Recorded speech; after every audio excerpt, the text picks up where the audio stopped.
Machine لینے کے لیے جاتے ہیں آپ کو ہدایات والی کاپی ساتھ دیتے ہیں، یہ کاپی لے جاؤ، اس کاپی میں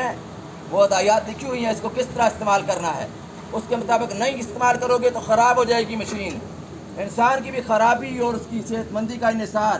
اس کی ساری زندگی کا انحصار اس قرآن کے ساتھ وابستہ ہے۔ اگر اپنی زندگی کو اس قرآن کے مطابق گزارے گا تو کامیاب زندگی گزرے گی، قرآن کے خلاف زندگی گزارے گا ناکام زندگی گزرے گی، کیونکہ جب انسان کو اللہ تعالیٰ نے زمین پر بھیجا ہے تو ہمارے لیے یہ کتاب بھی اللہ نے بھیجی ہے کہ اس کتاب کو کھول کر دیکھو تمہارا سجن کون ہے، تمہارا دشمن کون ہے، تمہارا دوست کون ہے، تمہارے اپنے کون ہیں، تمہارے بیگانے کون ہیں، مسلمان تمہارے خیر خواہ ہیں یا کافر تمہارے خیر خواہ ہیں۔ ساری باتیں اللہ نے اس قرآن مجید میں لکھ دی ہیں، اس لیے اس کا مطالعہ، اس کی اسٹڈی کرنا ہمارے لیے بہت ضروری ہے۔ فکر آخرت بھی اسی سے ہی ہم کو ملے گا۔ اللہ نے قرآن میں یہ بات فرمائی کہ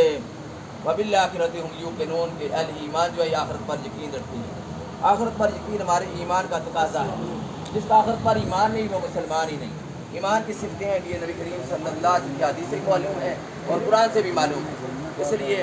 اہل ایمان کو آخرت کی فکر ضرور کرنی چاہیے۔ اس دنیا میں جو بھی آیا ہے وہ اس دنیا سے چلا گیا ہے، کوئی پہلے آیا ہے بعد میں چلا گیا ہے، کوئی بعد میں آیا پہلے چلا گیا ہے، کس طرح کر کے ایک سسٹم چل رہا ہے۔ آنے کی ایک ترتیب ہے، جانے کی کوئی ترتیب نہیں۔ آنے کی ترتیب موجود ہے، معلوم ہے لوگوں کو، زیادہ تر یہی معلوم ہے کہ 9 مہینے کے بعد بچہ پیدا ہو جاتا ہے، لیکن اس کے بعد اس کی وفات کا کسی کو پتہ نہیں کہ ماں کے پیٹ کے اندر ہی فوت ہو جائے گا یا وہ باہر نکل کر فوت ہوگا،